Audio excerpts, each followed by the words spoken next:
Pemirsa Metro TV Lampung, Anda kembali bersama kami dalam program spesial Gema Ramadan. Berbicara tentang Ramadan pada kali ini, tentunya Bank Syariah Indonesia juga bekerja sama dengan Basnas dan juga Lampung Post Group menggelar kegiatan Gema Ramadan. Salah satu yang turut kita lihat adalah puluhan tenan yang ikut serta, mulai dari tenan kuliner maupun juga non-kuliner. Hal ini menjadi bukti pelaku UMKM di Provinsi Lampung alhamdulillah semakin lebih banyak lagi. Tentu dibutuhkan adanya upaya lebih dari Bank Syariah Indonesia juga sebagai tentunya penggerak UMKM untuk turut menyukseskan. Nah, seperti apa langkah selanjutnya? Kita akan kembali dalam talk show kali ini dengan judul Bisnis Moncer bersama KUR BSI. Masih bersama dengan Bapak Irfan. Oke, Pak, tadi kita sudah sampaikan ternyata dari 14 triliun rupiah yang ada di Indonesia, insya Allah Lampung bisa kebagian hingga 500 miliar. Angka yang cukup besar sekali. Tapi tentunya kita perlu perencanaan lebih atau roadmap. Nah, kira-kira apa yang akan dilakukan oleh Bank Syariah Indonesia sendiri?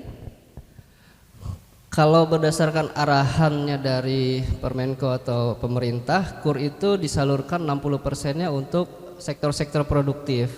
Sementara 40%-nya sektor-sektor non produktif atau perdagangan. Kalau yang produktif itu ya yang mengelola barang dari setengah jadi, dari bahan baku jadi setengah jadi, bahkan bahan menjadi barang jadi seperti itu. Nah, arahannya ke sana.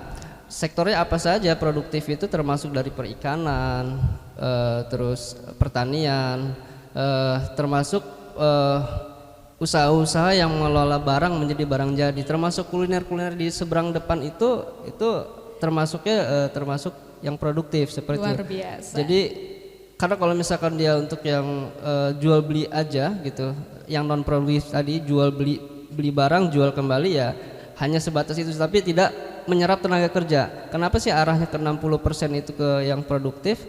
Karena akan memungkinkan usaha tersebut, UMKM tersebut akan menyerap tenaga kerja jika sudah menjadi besar. Seperti itu harapannya, Mbak. Luar biasa, tentunya para pelaku usaha yang sekarang sedang mendengarkan kita baik secara live ada di tenan kuliner atau juga non kuliner Gema Ramadan ini, dan juga pemirsa Metro TV Lampung, pasti mereka semua sudah penasaran, Pak. Sebenarnya apa sih keunggulan yang bisa kita rasakan jika mendapatkan dan juga bergabung bersama KUR BSI? Saya rasa sih dalam dunia perbankan ya, dalam pembiayaan atau kredit itu KUR itu paling unggul kalau menurut nasabah, bahkan menurut kami sebagai orang perbankan. Kenapa? Satu, nasabah itu sudah pasti dapat margin yang sangat kecil sebesar 6% setahun per tahunnya. Kenapa 6%? Kok murah banget ya gitu. Sebenarnya nggak 6% gitu.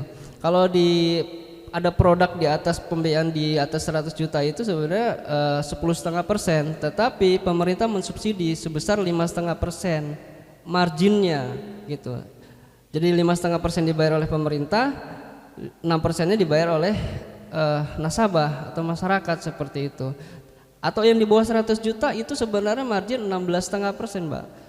16%. Tapi nasabah masyarakat hanya bayar 6% gitu. 10,5%-nya dibayarnya sama pemerintah gitu ya. Jadi kita juga berterima kasih kepada pemerintah ya, sangat peduli dan sangat aware terhadap pengembangan ekonomi kecil dan menengah seperti itu dengan memberikan produk yang sangat murah menurut saya seperti itu.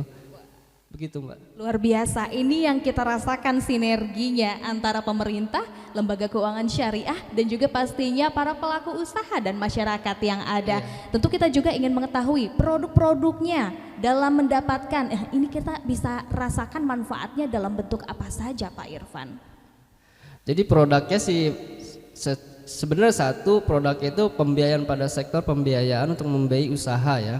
Gitu. Hanya produknya dipecah, ada satu itu produk yang plafon sampai dengan 10 juta itu super mikro namanya. Nah, super mikro itu bahkan lebih murah lagi, Mbak, hanya 3% itu setahun gitu kan.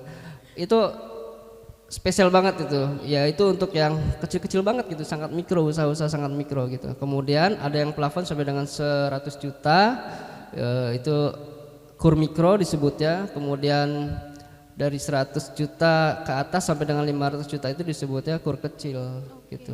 Nah, KUR kecilnya marginnya 10,5% totalnya, tapi yang disubsidi hanya 5,5% dari pemerintah. Gitu. Wah, itu ya. Jadi banyak sekali ternyata ada yang kur kecil juga. Super mikro. Super mikro, udah mikro ada supernya.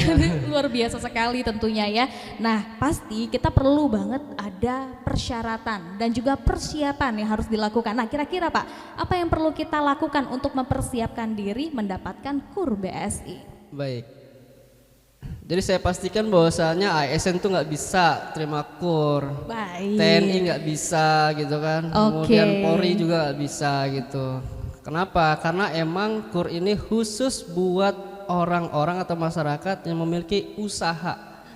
Ini perlu digarisbawahi ya Pak. Jadi harus punya usaha dulu. Kalau nggak punya usaha, dia nggak bisa dibiayai karena tujuan untuk mengembangkan usaha. Tapi kalau untuk start engine pertama gitu, untuk awalan nggak bisa. Berapa lama sih nasabah harus punya usaha? Minimal 6 bulan Mbak. Dia udah berjalan usahanya 6 bulan dan terlihat bagus, baik dan dikelola dengan baik, insya Allah kita bisa biayai itu seperti itu. Wah, jadi cukup dengan 6 bulan saja tentunya ini sudah bisa untuk masuk dalam persyaratan ya Pak ya. Betul. Oke, nah kira-kira kalau untuk persyaratan administrasi, nah apa yang perlu kita siapkan? Persyaratan administrasi, kalau sampai dengan 100 juta itu tidak ada jaminan Mbak. Tidak ada jaminan, tapi kalau di atas 100 juta ada jaminan. Jaminannya apa saja? Jaminannya boleh tanah dan bangunan, kendaraan ya, tentunya BPKB-nya kendaraan tetap dipakai oleh si nasabah seperti itu untuk beroperasi. Sampai dengan 200 juta kita ikatnya itu ikat antara pihak bank aja dengan nasabah ya, bawa tangan lah istilahnya. Kemudian kalau di atas 200 juta kita secara notaril, persis sama dengan pembiayaan biasa seperti itu ya Mbak. Coverage-nya tidak sampai dengan bermiliar-miliar gitu, enggak ya. Jadi kalau dalam Permenko itu ya jaminan utamanya adalah si usahanya sendiri, artinya menjamin keberlangsungan dari pembayaran angsurannya dari usahanya gitu. Artinya jaminan fix, jaminan tadi itu berupa tanah dan bangunan dan lain sebagainya itu tidak mesti seharusnya gitu loh. Tidak mesti sampai dengan mengcover lebih dari plafon yang diberikan gitu. Oke, jadi sangat memudahkan Betul. pastinya, apalagi bagi para pelaku yang baru memulai. Terlebih tentunya kita lihat juga para pelaku ini dari usaha pastinya sangat membutuhkan dukungan modal. Ya. Itu yang utama ya Pak ya. Nah, kita akan lanjutkan lagi tentunya obrolan kita kali ini, dan untuk Anda pemirsa Metro TV Lampung tetaplah bersama kami dalam Gema Ramadan.